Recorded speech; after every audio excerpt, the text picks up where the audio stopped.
Muy buenas tardes, bienvenidos y bienvenidas a esta velada operística en el Círculo de Bellas Artes. Muchísimas gracias además por venir en un día tan caluroso. Seguro que nos acaloramos todavía más en la conversación sobre un tema tan fascinante como el que vamos a tratar hoy. Quiero presentar en primer lugar a Massimo Bonelli, que muchos de vosotros conocéis. Estábamos comentando que ya es una de las personas más famosas de Madrid. Oh, madre mía. Aunque lleve aquí pocos años. 5. Y bueno, gran personalidad de la cultura italiana aquí en Madrid. Le agradezco mucho la presencia de la consejera cultural de la Embajada, Teodora Danisi, del presidente del Comites, también Andrea Lazzari. Y bueno, Massimo Bonelli es licenciado en Historia del Arte, doctor en Historia y Conservación del Patrimonio Cultural por la Universidad de Macerata. Ha sido profesor asociado del Departamento de Historia del Arte de la Universidad Complutense y desde el año 2020 es director, preside del Liceo Italiano, de la Escuela Italiana di Madrid. Y está aquí en calidad de todo esto, pero también de director de escena. Ha puesto en escena muchas óperas a lo largo de su trayectoria, una Traviata, una Cavalleria Rusticana, un Elisir d'Amore, anteriormente también una Tosca, varias obras del Seicento, y por lo tanto tiene un conocimiento de la tradición operística extraordinaria. Una pasión, por lo menos. Tengo que decir, como hay futuros padres de alumnos de la escuela italiana aquí, que por ejemplo una de las actividades magníficas que yo he visto son unas explicaciones justamente sobre diferentes óperas que hace en la escuela italiana, lo cual pues efectivamente nos hace mucha ilusión. Quiero también hablar un poquito del contexto institucional en el que se desarrolla esta conversación, y es el fruto de un acuerdo de colaboración que el Círculo de Bellas Artes tiene con el Teatro Real para acompañar su programación con una serie de actividades, a veces cinematográficas, a veces teatrales, a veces musicales.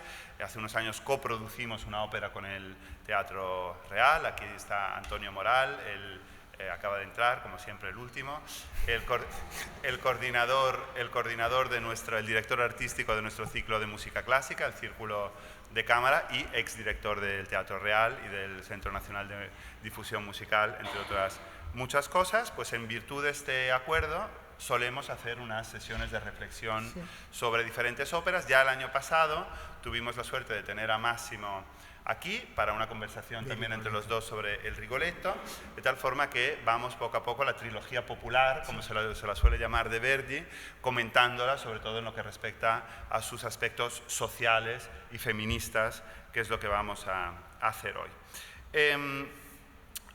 Esta va a ser una conversación que esperamos que sea distendida, entre amigos, a la que, por cierto, todos ustedes se pueden sumar al final, aportar lo que quieran y preguntar. Claro. Y vamos a tratar diferentes aspectos. Me gustaría empezar, Massimo, tratando contigo el tema de la censura de la Traviata y del fracaso también de la primera puesta en escena, ¿no? Cuando se lleva a escena la Traviata en la Fenice en el año 1853, con la soprano Fanny Salvini Donatelli. Esto es muy importante, la presencia de la soprano, fue un fracaso absoluto. Total. Anteriormente el libretista Francesco Maria Piave, que fue la sombra de Verdi, ¿no? durante todo este periodo, y el propio Verdi tuvieron que sufrir, igual que había pasado con Rigoletto, que como todos sabéis es la adaptación de Le Roi s'amuse de Victor Hugo, ¿no? Pues también para esta ópera Verdi había elegido un tema escabroso, que era La Dama de las Camelias, de Alejandro Dumas hijo, que había sido publicada solo 7 años antes ¿no? La Dama de las Camelias es de 1848 y año revolucionario. Y la Traviata, hemos dicho, es del 53, o sea, 5 años, efectivamente. Esto es, por cierto, muy interesante porque todas las óperas de ese periodo, muchas, estaban basadas en grandes éxitos literarios y dramatúrgicos muy contemporáneos, ¿no? Claro. Y seguramente, ahora hablaremos un poco de ello después, Verdi quedó muy impresionado por La Dama de las Camelias. Sí, ¿no?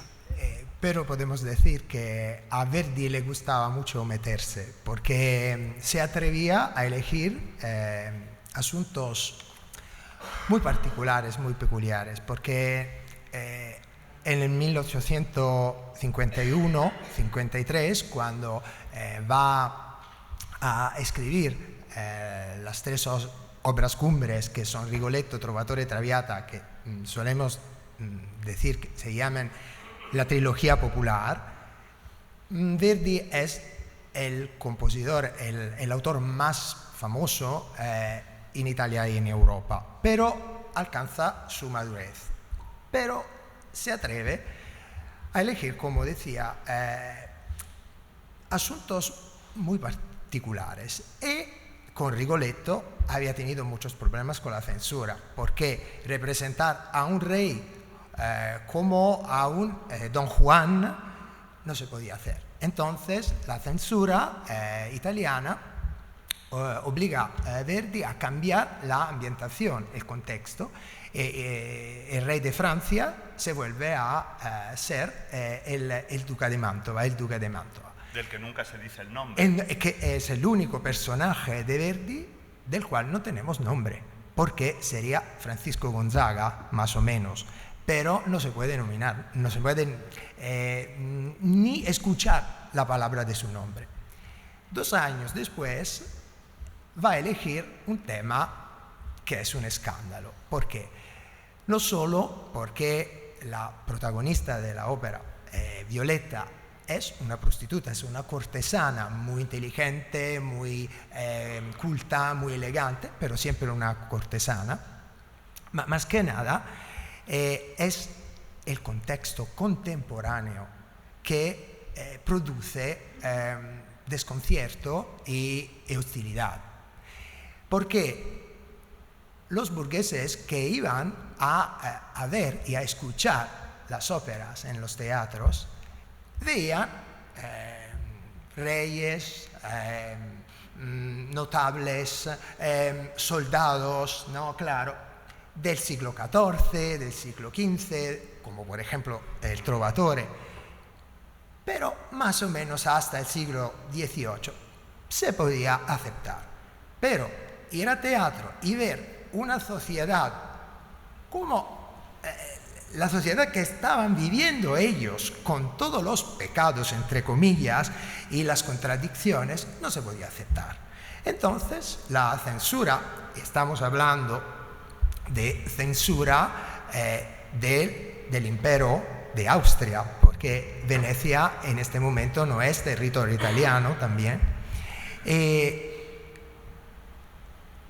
dice a Verdi que sí, se puede representar la ópera, pero en un contexto diferente, es decir, en el siglo XVIII, con disfraces, claro, que van a alterar, a cambiar la realidad. Los cantantes no eran actores y Verdi quería mucho esta cosa, porque entiende muy bien que una ópera como Traviata no es solo algo musical, sino una obra de teatro. Entonces, los cantantes no se llevan bien con los disfraces, con el contexto. Han estudiado una música que está situada en otro siglo, en el siglo contemporáneo, y en 2 semanas de cambiar todo. No son válidos como actores. El estreno de la ópera es un fracaso total. Y los periodistas escriben durante los días siguientes: madre mía, qué horror. Perdona, pero voy a decir las palabras de los periodistas: una puta cantando. Era, claro, una puta cantando. Cómo había hecho escándalo la humanidad de Rigoletto, que era un monstruo, era monstruoso. Era un jorobado, un marginado, porque el interés de Verdi es su grandeza, su unicidad, es enfocar la atención en los marginados de la sociedad, en particular en la trilogía popular. De hecho, tengo aquí una cita de una carta de Verdi, antes de hacer la Traviata, que le dice a un amigo: «Para Venecia haré la Dama de las Camelias, que llevará por título tal vez Traviata, un tema de nuestra época. Otro tal vez no lo haría, por las costumbres, por los tiempos y por 1000 tonterías y escrúpulos. Yo lo hago con sumo placer. Todos pusieron el grito en el cielo cuando propuse poner un jorobado en escena. Bien, escribí, encantado, Rigoletto», ¿no? Y como bien, hay un libro muy interesante sobre este tema que he estado leyendo, seguro que lo conoces, Máximo, de Giuseppe Martini, se llama Lo scandalo delle camelie, el escándalo de las camelias, que cuenta todas estas censuras que decía Máximo, el hecho de haberlo llevado a principios del siglo XVIII, y muchísimas cosas que yo no sabía, como los retoques concretos sobre el libretto de Piave. Por ejemplo, en la famosísima aria, ¿no?, del primer acto, donde se dice croce delizia, se ha vuelto además una croce delizia al cor, se ha vuelto una expresión... Como un símbolo, sí. Un símbolo, ¿no?, en italiano. Pues la censura obligó a sustituir croce por pena. Pena y delicia, porque utilizar la cruz en un contexto romántico, libidinoso y de pecado, ¿no?, y de pecado era absolutamente intolerable, ¿no? Y es curioso, efectivamente, la elección del tema de la prostitución, luego podemos hablar un poco de ese tema, porque unos años antes, en 1844, Verdi había rechazado poner música a Marion de Lorme, de Victor Hugo, que era otra obra que trataba el tema de la prostitución. Escribió unas palabras muy crudas a su amigo Muzio, lo siento por la vulgaridad, pero son palabras de Verdi. Son palabras de Verdi. Decía: «Le donne puttane non mi piacciono in scena». Esto en 1844, es decir, pues una década antes que de la Traviata, ¿no? Entonces, claro, también la sensibilidad social de Verdi seguramente cambió, el hartazgo con la hipocresía de su época, claro, porque no solo efectivamente en la Traviata está central el tema de la prostitución y de las cortesanas, sino, recordemos en Rigoletto, no solo el contexto inicial, la fiesta del duque es de facto una orgía con mujeres prostituidas, sino que el personaje de Magdalena, claro, la hermana de Sparafucile, es el de una prostituta en un principio, pues efectivamente engañadora y asesina también. Pero a la que Verdi al final le encuentra también una evolución y una humanidad, porque quiere salvar el duque de Mantova. Entonces hay claramente en Rigoletto y en la Traviata una distinta aproximación a la prostitución. Hay una cuestión muy importante sobre el estreno, decía Máximo con mucha razón, la cuestión importante de que los actores debían ser, o sea, los cantantes debían ser actores, y claramente una de las razones del fracaso del estreno en La Fenice de la Traviata fue quién era la actriz principal, ¿no? Esta Fanny Salvini Donatelli, que por la crítica el día siguiente fue considerada vieja, tenía 38 años. Madre mía. Y demasiado gorda para el papel de una tísica. Exacto. De una tuberculosa, ¿no? Es decir, el machismo es interesante porque el machismo social y la exigencia de determinadas características físicas en las actrices fue determinante en el fracaso de la Traviata. Al parecer la gente en el tercer acto, cuando Violetta muere, se reía, sí, porque pues no parecía una mujer consumida por la tuberculosis, ¿no? Es decir, hay ahí hoy diríamos body shaming verdaderamente durísimo, ¿no? De hecho, el propio Verdi escribió a su amigo Muzio: «La Traviata, aunque anoche un fracaso. ¿Fallo mío o de los cantantes? El tiempo lo dirá». Claro. Y ya para la siguiente versión, que se hizo en el Teatro San Benedetto, también en Venecia, cambió 4 cositas y fue un éxito. De la partitura y de algunas áreas, etcétera, pero cambiaron los actores y fundamentalmente la cantante, y ya fue un éxito rotundo. Y hoy en día Traviata es siempre la ópera más representada durante todas las temporadas en todo el mundo, siempre. Lleva creo que 20, 25 años siendo siempre la más representada. Por ejemplo, Bohème, que es una obra cumbre también, en las últimas décadas ha disminuido la presencia en los teatros, el porcentaje. Por ejemplo, siempre con Traviata está muy representada Tosca, por ejemplo, ¿no? Pero siempre Traviata es la número uno. ¿Por qué? Porque representa no solo una obra cumbre musical, sino una reflexión sobre la existencia, sobre los sentimientos más importantes de las relaciones humanas, que no tiene edad, no tiene tiempo, no se puede situar en el siglo XIX, XX, es siempre para todos. Te quería preguntar, Máximo, por la cuestión autobiográfica, ¿no? Hemos dicho que pocos años antes Verdi había rechazado hacer obras sobre prostitución.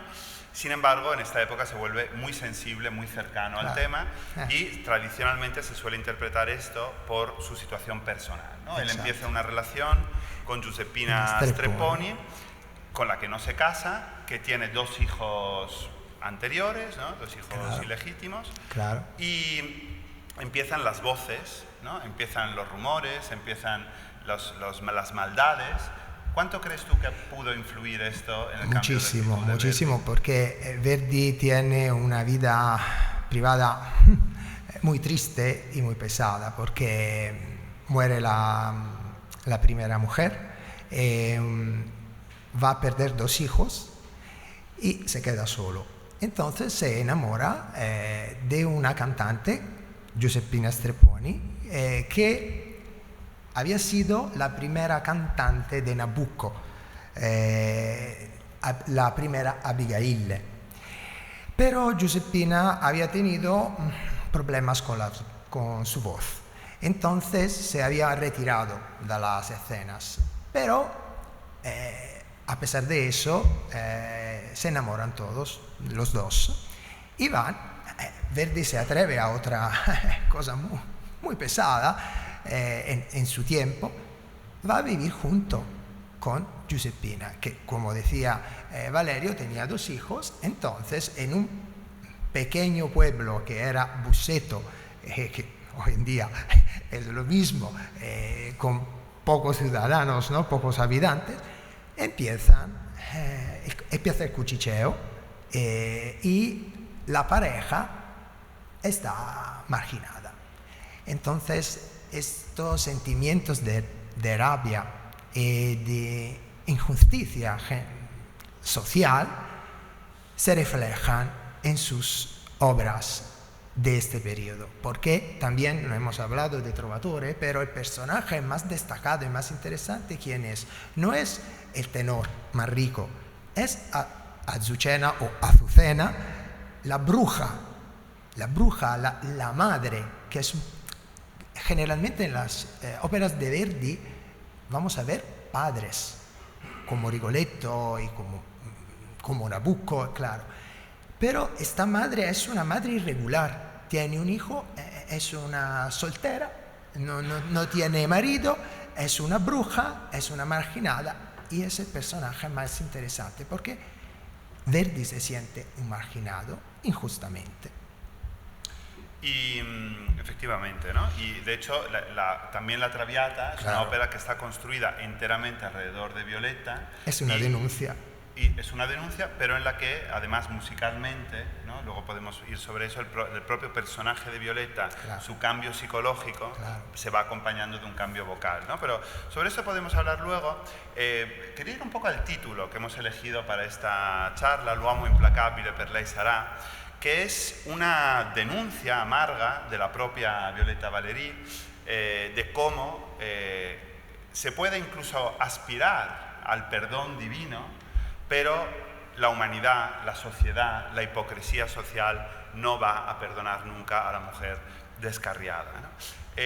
Hay todo el rato en la ópera una dicotomía, un doble plano entre la justicia religiosa que a veces es utilizada como una excusa por Georges Clermont, un pretexto, etcétera, etcétera, pero en la que parece a veces que se cree verdaderamente y luego una injusticia completa por parte de la sociedad, ¿no?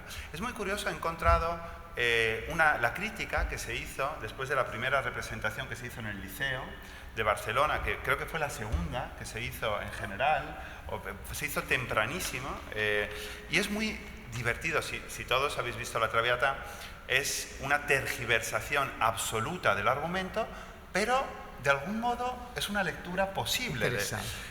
Voy a leer, ¿no? Crítica del argumento. Una mujer que se descarrió, que se separó del recto camino de la virtud y se entregó a toda clase de desórdenes para seguir ciegamente sus pasiones, llega por fin a convencerse de que la religión solamente es la que puede consolar y satisfacer nuestro corazón.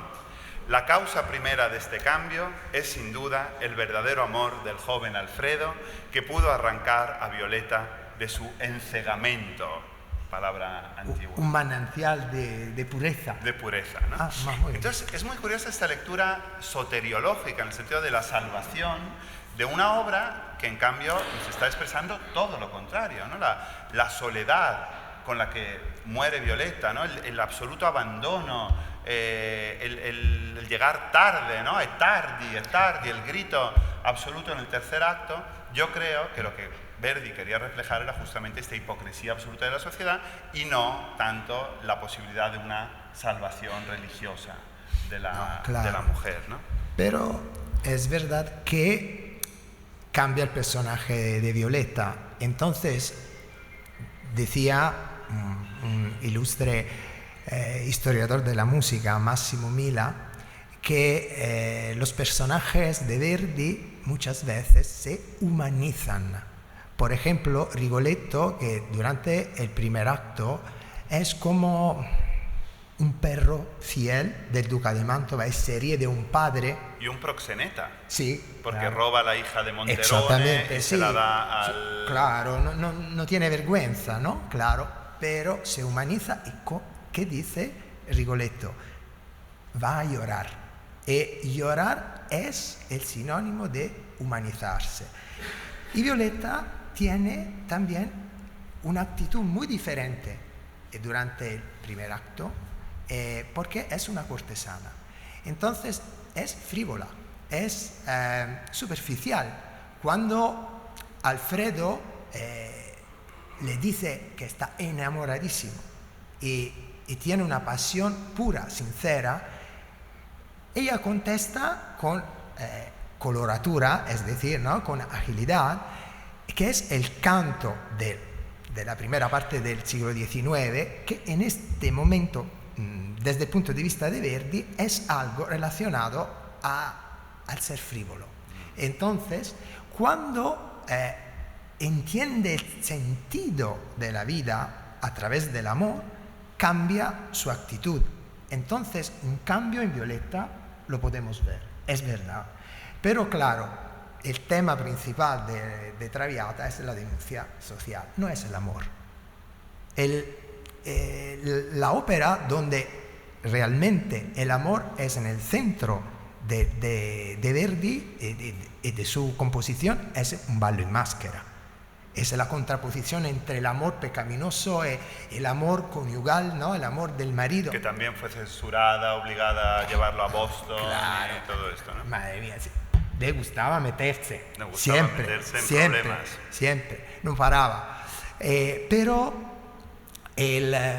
como la palabra más destacada en Rigoletto es venganza, aquí es denuncia social, porque es el público entiende perfectamente que la mejor de todos los personajes es Violeta, pero la injusticia, ¿cuál es? Es que se queda sola, y todos los amigos, las amigas de las fiestas que tenía durante el primer acto y en la segunda parte del segundo acto, la dejan sola cuando ella está en su cama de muerte, está muriendo de tuberculosis. Entonces es esta contraposición violenta que es lo que interesa a Verdi transmitir al público. Alcanza este objetivo, sin duda. Y efectivamente, ¿no? O sea, y eso se ve en las diferentes, en el cambio vocal de Violeta, ¿no? Soprano leggero, soprano lírico, soprano dramático, en los 3 actos. Y algunas veces hemos hablado, ¿no? Sobre eso de que Verdi puede ser interpretado en gran medida como un compositor de la denuncia social, mientras que Puccini está interesado en el amor, fundamentalmente, entre otros temas, ¿no? ¿Cómo comentarías bajo este contexto el diferente tratamiento, por ejemplo, de una ópera como La Traviata y otra como Madama Butterfly, que también en el fondo trata, ¿no? El tema de la explotación, la compra de la mujer, ¿no? La prostitución en cierta medida? Se queda sola, la abandonan. Son muy parecidas, porque la protagonista no tiene en realidad amigos, ¿no? Claro, pero yo veo 2 diferencias sustanciales. Uno, que Alfredo en Traviata es honesto, es un poco tonto, claro, porque es muy emotivo, claro, se enfada y luego se arrepiente, pero tiene un amor sincero. Pinkerton en Madama Butterfly es muy deshonesto, es decir, aprovecha de una situación, pero sabe perfectamente que Cho-Cho-san, Butterfly, no puede ser su mujer, pero va a disfrutar del momento. Y creo que en Puccini, en Butterfly, la denuncia más importante es la contraposición entre nuestra sociedad occidental y la inocencia de otras formas de sociedad. Porque la inocencia total de Butterfly es la señal del pecado, entre comillas, de nuestra sociedad. Porque Pinkerton, que es americano, pero es occidental, podría ser europeo, no es un problema, pero se va a aprovechar de una pobrecita que tiene que hacer la prostituta elegante, claro, como la geisha en Japón, pero se queda unos meses en Japón y para tener un poco de descanso, una pareja para hablar por la noche, se va a casar, entre comillas, con esta chica que tiene 16 años, ¿no? Claro. Y luego, cuando también el cónsul, por ejemplo, ¿no? Va a hablar con ella durante el acto segundo, tiene conciencia de lo que ha pasado, de lo que está pasando, y que no hay futuro. Y desde mi punto de vista, Butterfly más amarga como ópera, porque el final es trágico totalmente, porque la pareja oficial de Pinkerton y de su mujer quiere el niño para que viva bien en los Estados Unidos, pero totalmente borra sin piedad todos los sentimientos de esta pobrecita. Es verdad que Violeta muere, pero no muere sola. Entonces, Germont también se arrepiente mucho. Claro, es hipócrita al final cuando está muriendo. Perdóname, yo tengo un dolor muy grande porque no te casaste con mi hijo. Bien, pero Violeta no muere sola. Y Butterfly sí. Butterfly tiene una tragedia que es, yo creo, una de las más grandes de toda la historia de la ópera. No, claro. Totalmente. Sí, volviendo a la Traviata y un poco la hipocresía y el régimen moral que existe en ese momento, ¿no? En el fondo se está hablando de la Italia de la época de Verdi. hay una contraposición clarísima, ¿no? Está por un lado la exaltación de la pureza femenina, ¿no? Es decir, Violetta contrapuesta a la hija de Germont, ¿no? Pura así como un ángel. Pura así como un ángel, es decir, la mujer pura frente a la mujer impura, y el hombre claramente se caracteriza por la cuestión del honor, sí. ¿no? El honor, un honor que es ridiculizado por Verdi. Totalmente. Sobre todo porque hay dos tipos de honor, ¿no? Está el honor del padre, de Germont, que efectivamente le pide, ¿no?, a Violetta que se aleje, que se separe de Alfredo, porque si no su otra hija no se va a poder casar con el amato e amante Giovine, ¿no?, che sposo a lei doveva, y entonces le dice, no puede entrar en una familia donde un hermano está en relaciones con una cortesana, os tenéis que alejar. Pero luego hay otro tipo de honor que es todavía más ridiculizado, que es el honor de Alfredo, ¿no?, que se queja, que no acepta vivir del dinero de ella. Claro. Es decir, en el segundo acto, cuando son felices, él descubre que Violetta está vendiendo todas sus propiedades para mantenerle. Para vivir. Él se enfurece, intenta impedirlo, sí. y en el momento del despecho, en la fiesta de Flora, está el momento terrible, ¿no?, donde convoca a todos los amigos, ¿no?, y le suelta el dinero, dice, yo aquí la he pagado, le he devuelto todo el dinero. Es curioso porque he estado releyendo La Dama de las Camelias para también ver un poco la diferencia entre La Dama de las Camelias y el libreto, y en Las Damas de las Camelias es clarísimo que el malestar el equivalente de Alfredo se debe al hecho de que ella sigue teniendo amantes, sobre todo durante la primera época, y por lo tanto él, claro, sabe que cuando va a la villa con ella de las afueras, etcétera, el dinero que les está manteniendo es el dinero de otros hombres. De los amantes. Es decir, no es solo la idea de yo estoy siendo mantenido por una mujer, que era algo inaceptable para la moral machista de la época, es yo estoy siendo mantenido por otros hombres. Pero curiosamente Verdi quita eso del libreto. Y para alguien que vea la Traviata y no lea la Dama de las Camelias, su indignación se debe únicamente al hecho de que ella es la que trae el dinero. Pero porque Verdi hace una idealización de Violetta, ¿no? La hace mejor de la protagonista de Margarita, ¿no?, de la novela, ¿no?, de Margarita Gautier. Entonces no puede transmitir al público que Violetta tiene otros amantes, porque ella ha entendido perfectamente dónde debe cambiar su vida. Pero claro que al revés, el personaje de Alfredo es un poco más simple del protagonista de la Dama de las Camelias. Y claro, en comparación con Violetta, todos los personajes de la ópera son muy pequeños, claro. Claro, el barítono tiene arias maravillosas. Siempre le gustaba mucho a Verdi la voz de barítono, pero también Germont, el padre de Alfredo, en comparación con la grandeza de Violetta, es pequeño.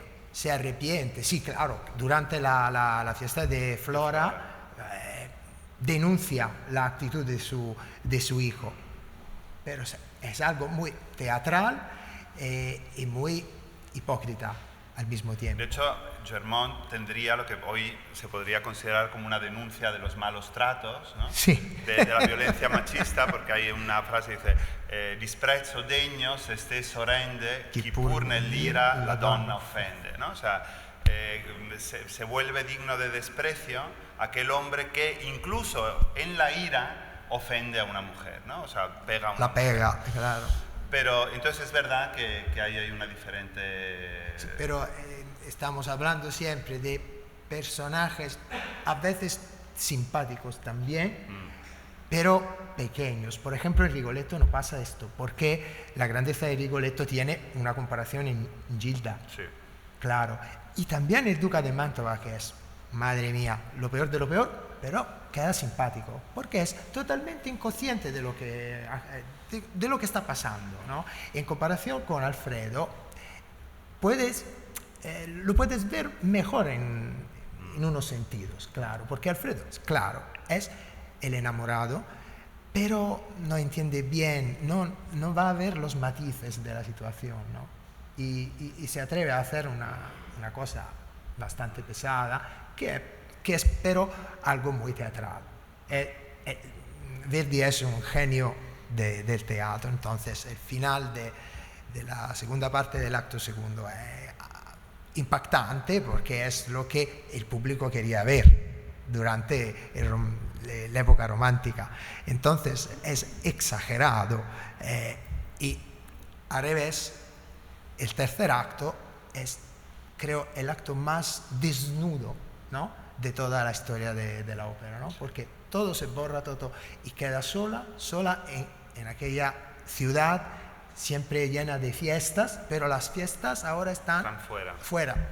Ella puede escuchar al bacanal, ¿no? El Mardi Gras. pero es como una música muy leja, ¿no? No la puede vivir. Hay un elemento, pensando en un poco de esta charla, ¿no?, la crítica social o los elementos sociales presentes en la Traviata y lo que podemos rescatar de ella.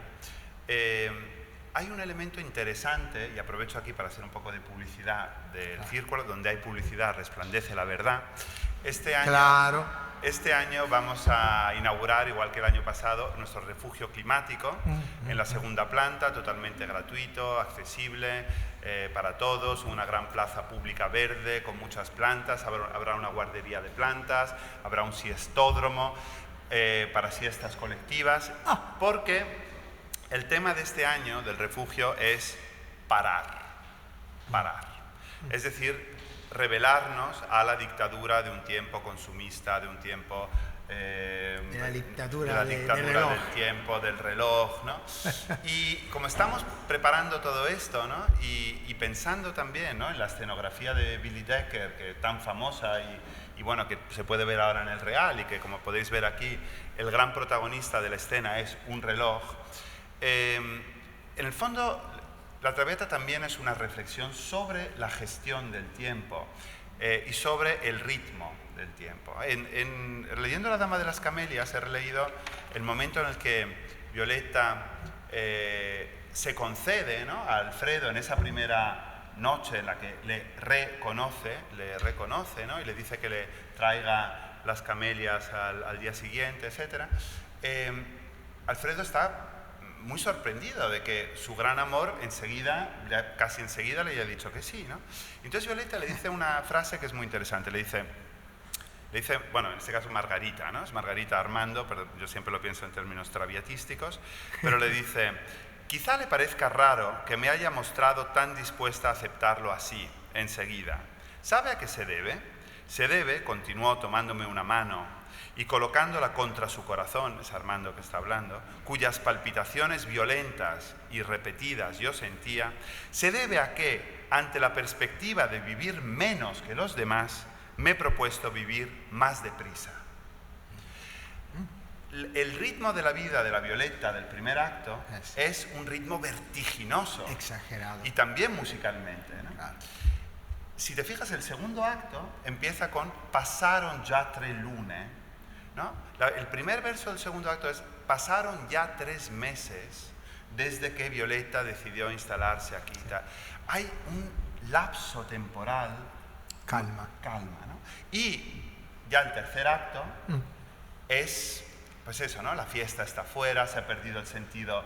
Violetta dice al principio, es de día, es de noche, no sabe qué momento es, ha perdido completamente la sensación del tiempo, ¿no? O sea, yo creo que hay también ahí, digo, por utilizar elementos de la Traviata que puedan ser interesantes hoy, una diferente perspectiva sobre la rapidez absolutamente fugaz, consumista, alocada, frenética de nuestro tiempo, y quizá también una crítica a eso, ¿no? Claro, porque Violetta en su vida de cortesana quiere comerse el tiempo, ¿no? Tiene casi una bulimia de hacer cosas, de ver a personas, de organizar fiestas, pero es una vida frívola, entonces sin sentido, sin profundizar nada. Pero es como, yo creo, como un anestético al dolor, porque Violeta no está feliz realmente, tiene muchos problemas de salud y sabe que las amigas, sí, también Flora, son amigas de las fiestas y durante la alegría, pero no en el momento de la dificultad. Ella, yo creo que desde el principio sabe bien esto, que sus amantes, el barone, Tu Barone non viniste a verme quando stava, voi Barone non feste altrettanto, ¿no? O sea, y él dice, vi conozco da un anno soltanto, solo le conozco desde hace un año, ¿no? Desde hace un año me conoces y no has venido a verme cuando estaba enferma. Exacto, ya sabe todo, ya sabe todo. Pero no conoce el amor, entonces para apañar un poco la situación, es como si quisiera vivir deprisa, otra cosa, la siguiente. Faustico, ¿no? Como sí, el Fausto de Goethe, sí, ¿no? Una experiencia tras otra. Exacto, pero se enfrenta con el amor, entonces entiende otra forma de vida mejor, pero la consecuencia es la contradicción con las reglas sociales, ¿no? de su siglo y de la sociedad en general. Sí, sin hablar del alcoholismo, que sería otro problema, aquí no voy a meterme en detalles, ¿no? Pero el libiamo, que es un brindis, etc., ¿no? va precedido, ¿no? de ben diceste, le cure segrete, ¿no? le cura da sempre l'amico licor o algo así. O sea, las penas secretas las cura siempre el amigo licor. O sea, el amigo vino, ¿no? El amigo alcohol, hoy diríamos. O sea que, o la cerveza, estamos en Madrid. Oye, has hablado de Flora, que sin duda es el personaje más vulgar, más frívolo. Sí. La fiesta de Flora es sin duda el momento vulgar de la obra. Quería preguntarte por un tema que siempre me ha llamado mucho la atención, y es la gran presencia de España en ese momento de la fiesta de Flora, ¿no? Es decir, ¿por qué los disfraces de matador, ¿no? Les zingarelle tienen también un toque español, ¿no? Claro. ¿Por qué en el momento más vulgar de la ópera, en esa París donde tiene lugar la representación, de repente aparece España? Creo que España representa, desde el punto de vista de Verdi, en Traviata, la vida, ¿cómo te puedo explicar? París es el contexto social más elegante, pero más contenido, ¿no? La irrupción, ¿no? la explotación de la sensualidad, ¿no? Es España, claro, ¿no? Y es algo vulgar, claro, porque la fiesta de Flora, en comparación con la fiesta de Violeta del primer acto, es algo vulgar, pero querido. Y también la música, ¿no? Verdi construye un marco de vulgaridad, de exceso, ¿no? Pero es que la relación de Verdi con España es peculiar, porque es la nación, el país, con más óperas de Verdi, porque él ha escrito muchas obras dedicadas a España. Hernani, El Trovatore, Don Carlos, pero siempre algo que podemos encontrar en todas las óperas de Verdi situadas en España es algo nocturno. No es lo que vemos en Traviata, porque todo Hernani, Trovatore, Don Carlos son las obras más negras, entre comillas, de Verdi, donde hay personajes muy tétricos y la visión de España es una visión nocturna. Casi todo el Trovatore tiene una ambientación por la noche, nada por el día. Y también Don Carlos, siempre, ¿no? a pesar de la principessa de Éboli, son todos personajes bastante tétricos, porque es la visión que tiene de España. Aquí es la contradicción, claro, porque es como una exageración de vida, de sexo también, claro, porque es una fiesta vulgar, más vulgar en comparación con Violeta. Para terminar, Máximo, y porque ya ha pasado casi una hora, Sí. y también abrir, ¿no?, un poco el debate con todos ustedes, te quería preguntar, ya he dicho al principio cuando te he presentado que tú pusiste en escena una Traviata, quería que nos contaras un poco, 2 veces, ¿no? Que nos contaras un poco cómo fue, y quería preguntarte un poco por el elemento escandaloso, ¿no?, escandaloso de la Traviata. El año pasado, más o menos por esta época, estábamos comentando el Rigoletto, un Rigoletto que fue en el Real muy escandaloso, Sí. porque, bueno, pues ponía sobre la mesa pues la prostitución, Sí, claro. ¿no?, la denuncia de Verdi, y en cambio esta Traviata que tenemos aquí es una Traviata muy placentera, muy blanca, muy, de hecho, ajena de elementos escénicos, muy vacía. ¿Qué Traviatas hiciste tú y qué Traviata harías si quisieras provocar tanto como Verdi quiso provocar en su época? Buena pregunta. En general me gusta más la tradición, porque, claro, un problema muy grande que no es un detalle es que a veces muchas puestas en escenas muy simples, muy original, pero en el sentido de innovación, ¿no?, tienen en cuenta el problema de los costes también, ¿no?, de los disfraces, de la escenografía, claro. Yo creo que Rigoletto, Traviata tienen en la raíz de la creación algo impactante.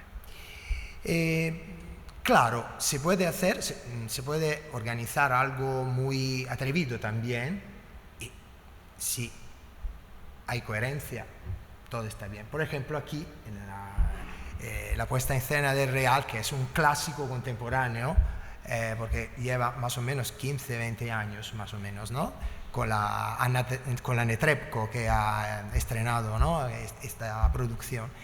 El protagonista es el tiempo, que se vuelve a ser un tiempo vacío y muerto también en el último acto, ¿no?, porque es algo muy simbólico, claro, desde mi punto de vista, pero es solo una visión que yo tengo de la ópera.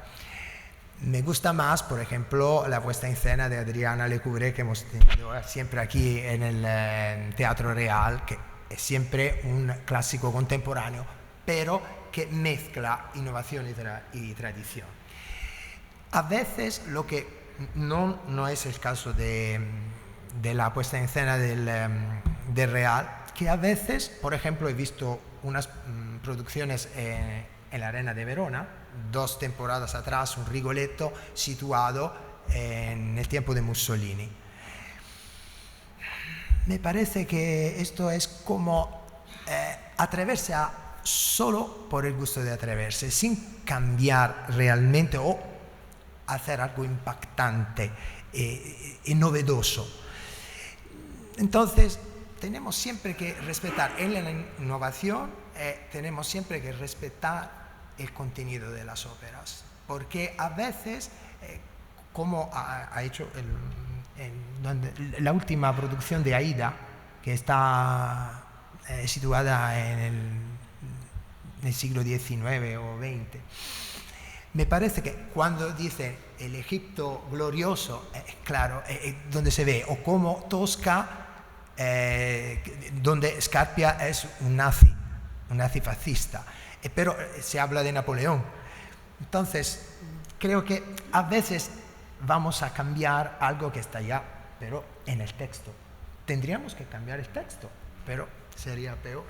Aquí creo que la lectura que tú has dado del tiempo es la protagonista. Este cambio de un tiempo rápido a un tiempo inexistente me parece muy... que tiene un significado, ¿no? Claro. Quizás se podría, no lo sé, maximizar las condiciones de pobreza. Sí, claro. Digo, para hacer una traviata muy provocadora, se podría acentuar mucho la pobreza de Violeta en el último acto, Sí, ¿no? eso es. Incluso el carácter insalubre, el carácter de enfermedad, de miseria. Digo, o sea, llevarlo a la problemática de las personas sin hogar. Claro, Yo estaba pensando, yo no tengo ni idea de esto, pero estaba pensando cómo se podría hacer que la gente saliera tan indignada y de algún modo, pero también habiendo reflexionado sobre un problema social como ocurría en la época de Verdi, después de ver la Traviata, reflexionar sobre el tema de la prostitución.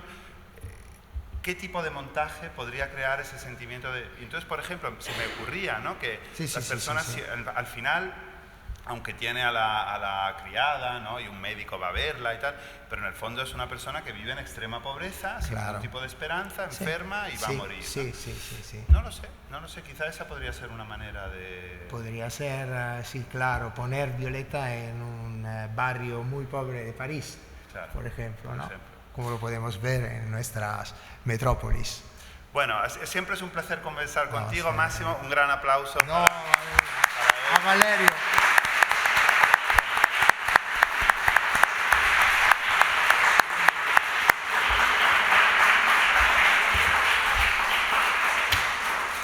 Y ahora podemos abrir el debate, si alguien quiere hacer un comentario, una pregunta, una objeción, una sugerencia. Ahí hay una Vale, pregunta. empezamos.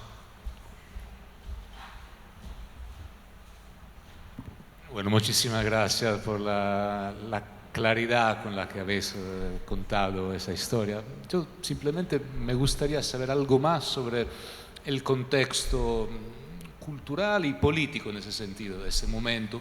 Me preguntaba por ignorancia personal con respecto a esa época en la que Verdi escribe la Traviata, si Verdi de alguna manera es hijo de su tiempo, si tiene en su mente, no sé, con respecto a la irrupción sino de las masas de los individuos populares en la escena, a lo que será luego el naturalismo, el verismo, si es algo muy diferente de lo que será el neorealismo casi 100 años después. ¿Cuáles son las peculiaridades de la operación de Verdi? Gracias. ¿Qué dices tú? Yo le dejo la palabra a Máximo, que es el experto, pero sí que hay un elemento importante, creo, para entender políticamente a Verdi en su contexto, y que es algo, por ejemplo, que se pone de manifiesto de manera impecable en un libro que acabo de leer que se titula Il problema Puccini, que trata sobre Puccini y el problema de encontrar un compositor nacional italiano.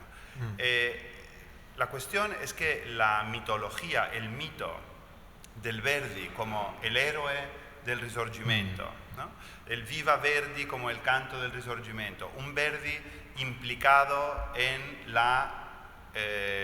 que se reduce básicamente a una extrapolación a partir del Nabucco, de algunas cosas del Nabucco y tal. Pero la cuestión nacional, por ejemplo, no es importante en Verdi. Y eso es importante decirlo desde el principio porque es lo primero que a uno le viene a la mente cuando piensa en Verdi en relación con su tiempo, ¿no? El gran compositor, el gran héroe cultural de la unificación italiana. Esto no es así.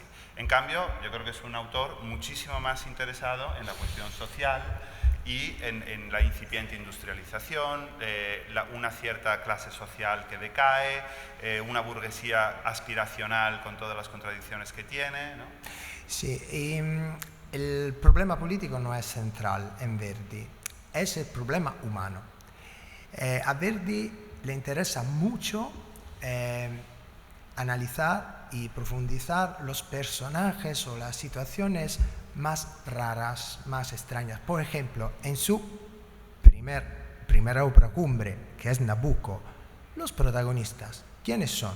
Los judíos, que cantan el coro más interesante, más iluminado de toda la historia de la ópera, los judíos. Luego, la protagonista femenina es una mujer mala, es Abigail.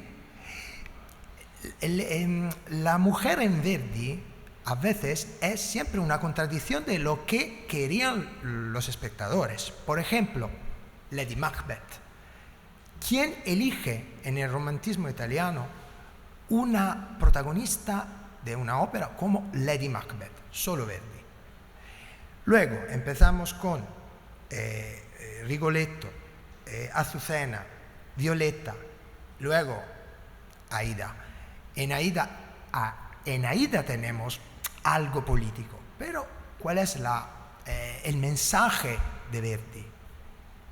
La contradicción entre los todos poderosos, los egipcios, y los pobres, los etíopes.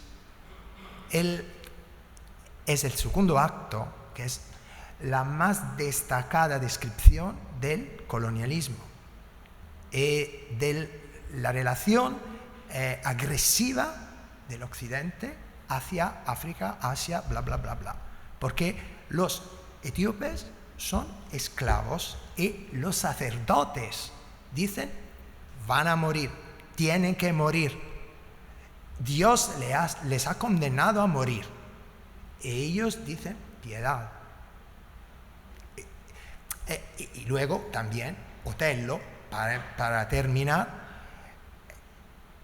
todos los críticos más importantes o los historiadores de la literatura dicen que en sentido teatral el Otello de Verdi es más impactante que el Otello de Shakespeare, porque la concentración en el personaje de Desdémona, de Iago y de Otello es única.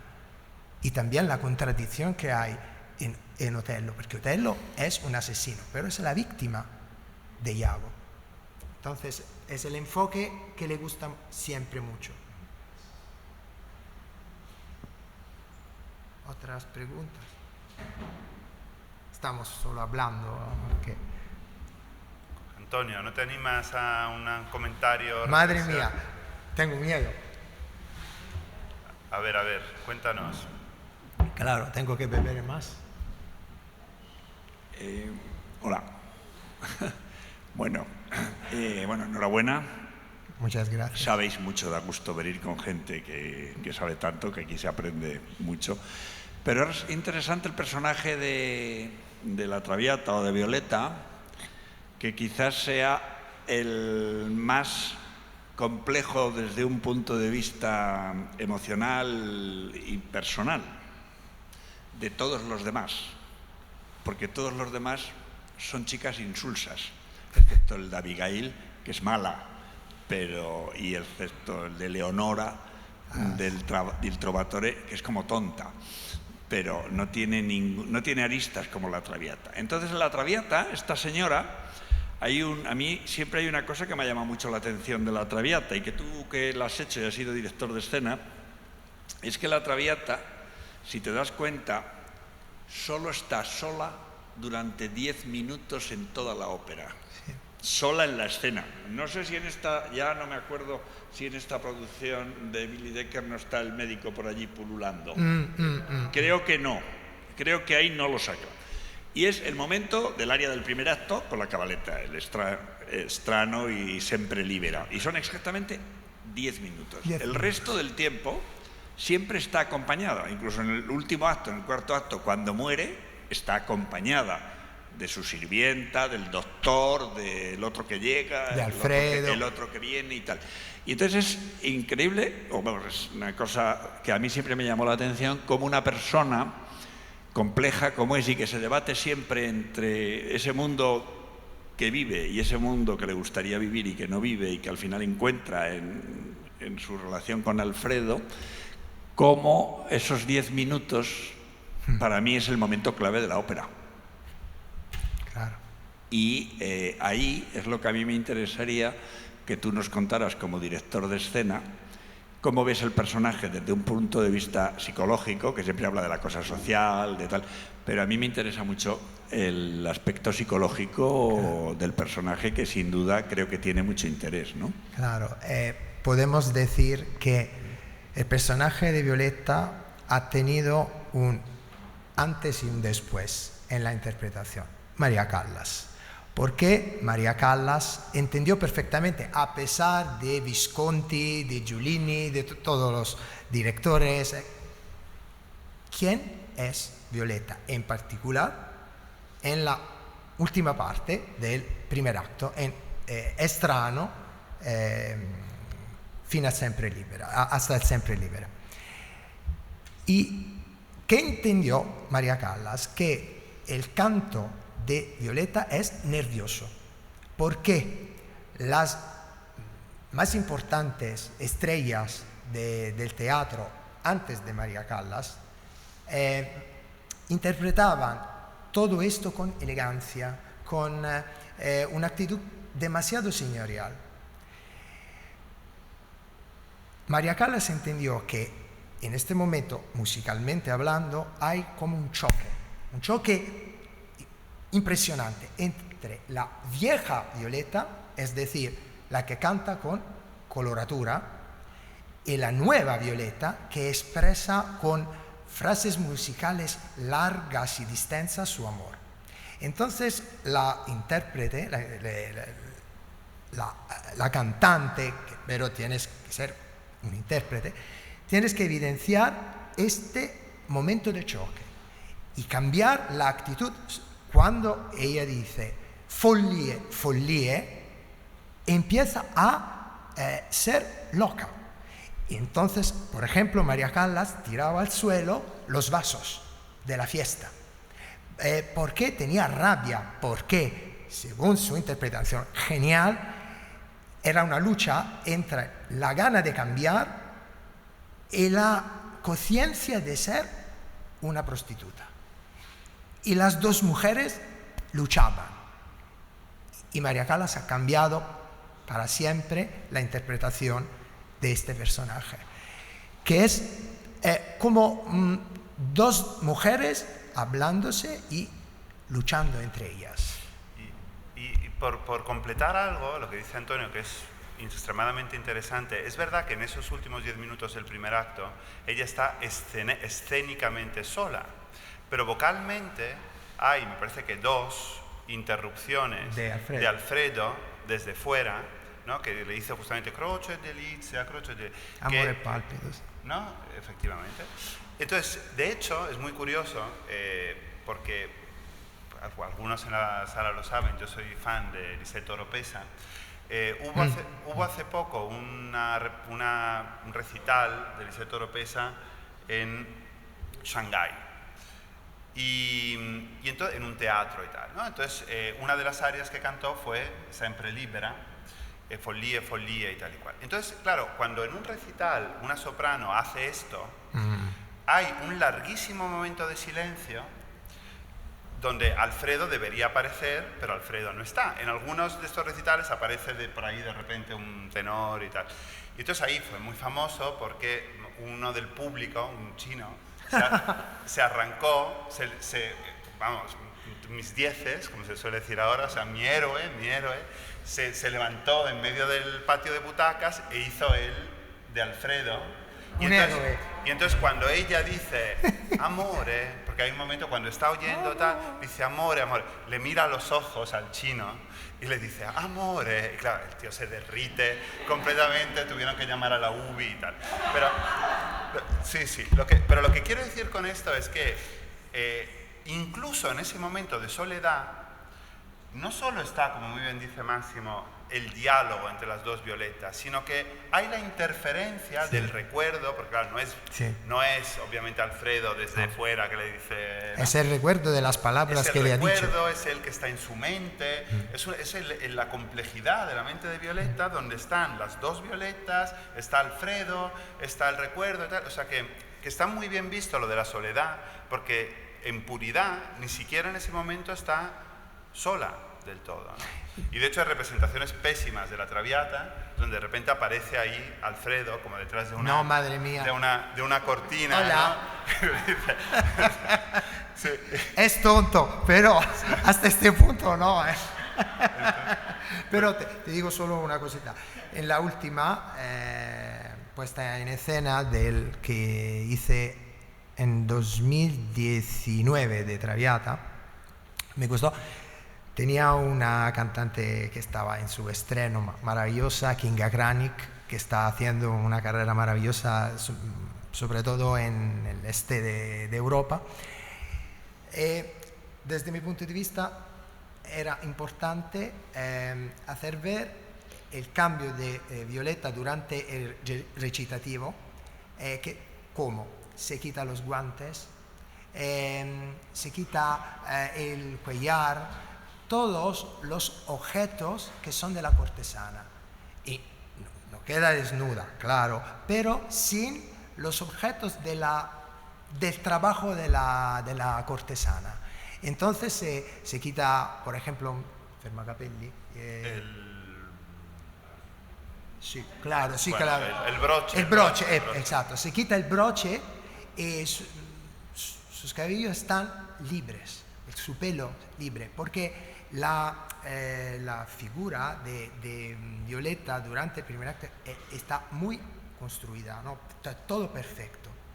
Y siempre es una tradición que lleva un vestido blanco. Esta pureza aparente, pero en muchas representaciones, ¿no? No me gustaba mucho pero es que que ella tiene que cambiar algo de su actitud con el público, claro, hacia el público.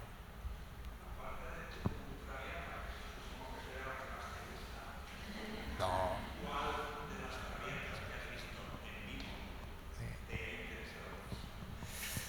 Claro, la Traviata clásica siempre es, desde mi punto de vista, la Traviata de Zeffirelli. La Traviata de Zeffirelli, claro. Pero he visto, por ejemplo, en Roma la Traviata con los vestidos de Valentino, que me ha gustado muchísimo. Es un homenaje a Valentino con Antonio Poli, que es un amigo de toda la vida. Muy elegante, pero muy inteligente al mismo tiempo. Ponle el micrófono, que si no, no se graba. Es que se está grabando para la posteridad, Antonio. Madre mía. Y de las tramposo. producciones clásicas, que hay muchas, pero sin los oropeles de Zeffirelli, ¿tú te acuerdas aquella que dirigió Muti de Liliana Cavani en La Scala? Ah, sí, claro, sí. Que era totalmente clásica, Sí. pero no tenía, digamos, tanta azúcar como le pone claro, Zeffirelli. claro. Y a mí aquella me pareció un modelo en cuanto a síntesis, de elegancia. Tienes razón. Y de un trabajo clásico impecable, cambiando. Pero cada muy vez, elegante, muy pero sobrio. Muy elegante, muy clásica. Sí, de Liliana Cavani. En plan Otto Schenn haciendo El Caballero de la Rosa, ¿no? Claro. Dentro de esa línea. Con Y Giussi De Vino, ¿no? Sí, y claro. esa es una producción de la que no se habló tanto, que fue en el año que vino a España esa producción. ¿Ah, sí? Sí, en el año 92, en la Expo de Sevilla, que invitaron a varios teatros de ópera del mundo. Uno de ellos fue Muti, esto con claro. una cantante que cantó muy bien y poco tiempo, que se llamaba Luciana Fabricini. Ah, Tiziana Fabricini. La Sí, Fabricini, certo, que hizo, certo. que hacía con Claro, Paolo Coni y con Roberto Alaña. Alaña, sí. Si recuerdas, pero esa Sí, producción es una producción de la que... Sí, porque Tiziana Fabricini estrenó en la Scala con Muti, ¿no? Claro. Y cantó la Traviata y nunca se volvió a saber nunca más de ella. Es verdad. Murió como la propia Violetta. Es verdad, O sea, es que verdad. Era una artista nacida para eso. Bueno, oye, gracias. Gracias a ti. ¿Hay una pregunta aquí? ¿No? ¿O ¿Alguna otra pregunta? Sí, aquí en la primera fila. Hola. El tema. Encantada. Ha sido magnífico. Vale, gracias. Esto, ya que ha mencionado a María Callas, bueno, para mí la mejor. He oído hace poco que cuando murió, bueno, tenía puesto el disco de La Traviata en el área Ama mi Alfredo. Entonces, quiero decir, ¿ha conseguido alguna cantante más el sentido que captó en la representación María Callas? Después de ella. Después de ella, Claro. evidentemente. Por ejemplo, han tenido éxito unas cantantes italianas como por ejemplo Renata Scotto, muy completa, no como María, claro, pero capaz de una interpretación muy pasional, muy impactante. Luego, durante los últimos años, muchas veces han interpretado Traviata cantantes de coloratura, como Luciana Serra, Mariela De Vía, por ejemplo. Claro, son destacadas, pero son parciales a veces, ¿no? Pero creo que la Netrebko ha conseguido una interpretación que a mí me ha gustado. Claro, es muy hermosa también, ¿no? Claro, claro, porque, por ejemplo, Traviata no ha sido tan exitosa, por ejemplo, para la divina Montserrat Caballé, por ejemplo, ¿no? Pero claro, hola, Joan Sutherland, cantantes maravillosas, pero siempre que tenían una fuerza, ¿no? Claro, a veces sí, he escuchado un comentario machista desde, sí, claro, un colega, y me ha dicho, a veces me ponen cantantes que no tienen problemas de tuberculosis, sino de colesterol. Claro. Bueno, que es exactamente lo que Sí, dijeron después de la primera... Pero yo lo he oído claramente de un comentario de este tipo. Claro, la Netrebko es muy hermosa, entonces, ¿no? Le queda bien Traviata desde mi punto de vista y canta bien. Lisette Oropesa. Claro. Lisette Oropesa. Sí. Yo no quería decirlo porque si no parece... Gracias, Antonio, pues si no parece aquí ya... Es que quería hacer una segunda pregunta.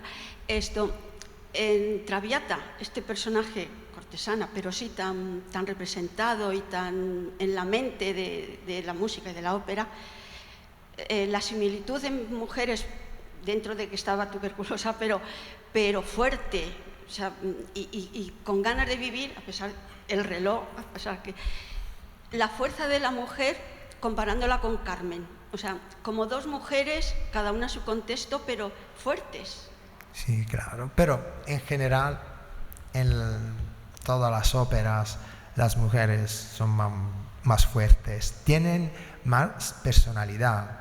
Los tenores, pobrecitos, tienen siempre un papel, desde mi punto de vista, entre los tenores verdianos el más complejo, a pesar de Otello, que es otra cosa, no podemos hacer comparaciones.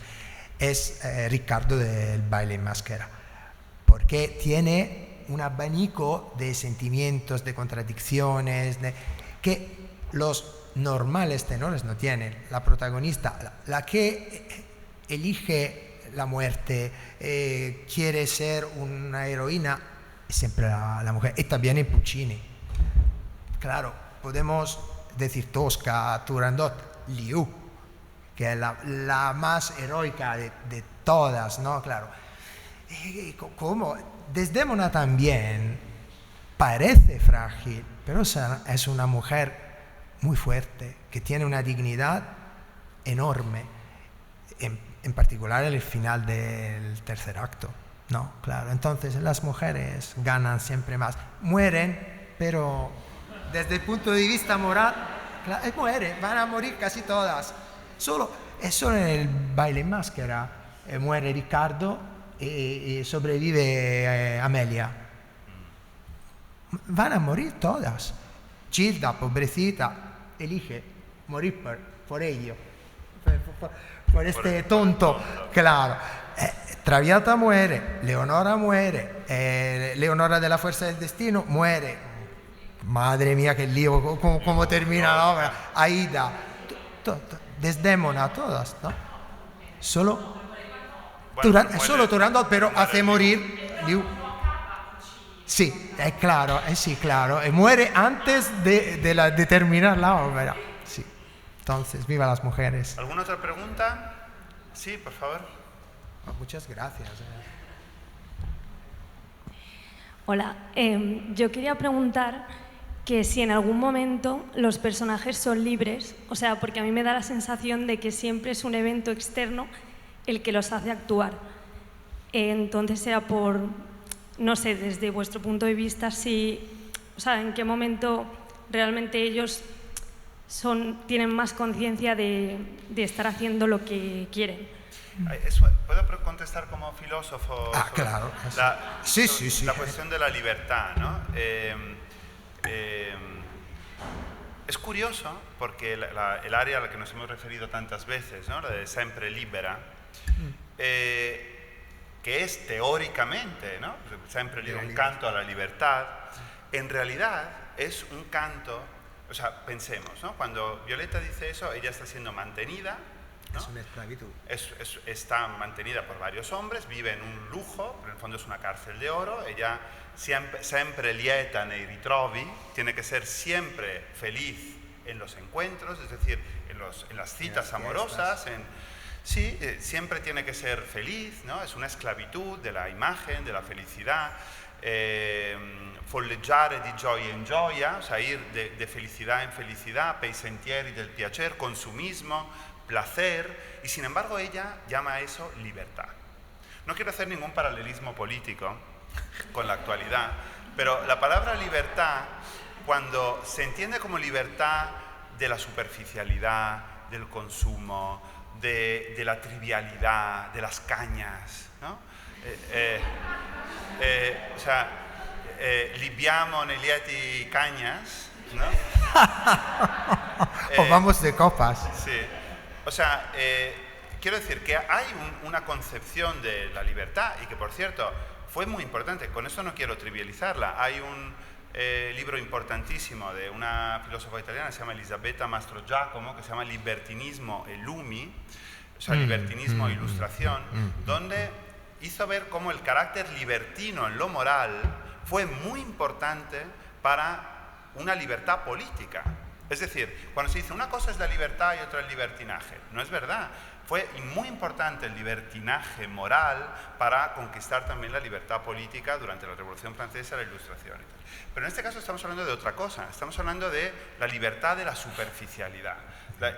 Porque en el fondo lo que está describiendo Violeta es una esclavitud, hasta el punto de que es una prostituta mantenida absolutamente por otros, ¿no?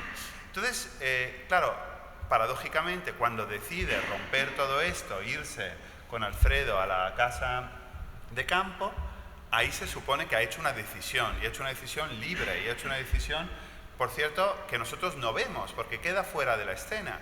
El final del primer acto nos hace presagiar que ella va a seguir con su vida disoluta, podríamos decir, ¿no?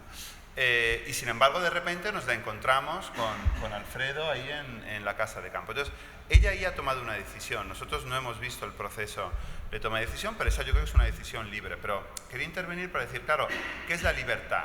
¿No? Justamente cuando ella está cantando la libertad, es cuando más esclava es en su condición de prostituta y en su condición de consumista, adicta al placer y en clave temporal, como decíamos, esclava de un frenesí temporal que no le permite parar. Y de hombres ricos que se aprovechan de ella, claro. Sí. De hecho, quiero decir, cuando mejor vemos la condición de prostituta de Violeta es en la fiesta de Flora, cuando ella vuelve con el barone y el barone la trata como un perrito.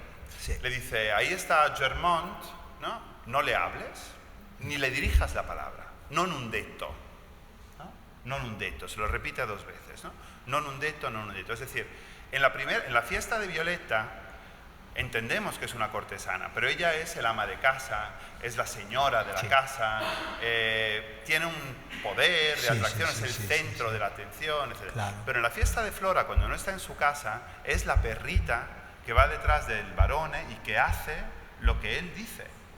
Y entonces ahí vemos la condición de prostituida de Violeta durísima, ¿no? y sin embargo en esa condición ella es cuando canta sempre libera. Eso es interesante. Esa es la contradicción La de la ópera. Bueno, pues yo creo que ha sido una tarde provechosa y yo quiero agradecer muchísimo a Máximo gracias a vosotros. Su sabiduría, pero también su capacidad de comunicación, que es muy importante. Ambas cosas a la vez. Gracias, Máximo. Gracias a vosotros. Tengo que darle la gracia a un amigo, porque es un amigo llevamos 5 años, pero también un magistral, genial director de este Círculo de Bellas Artes. Muchas gracias.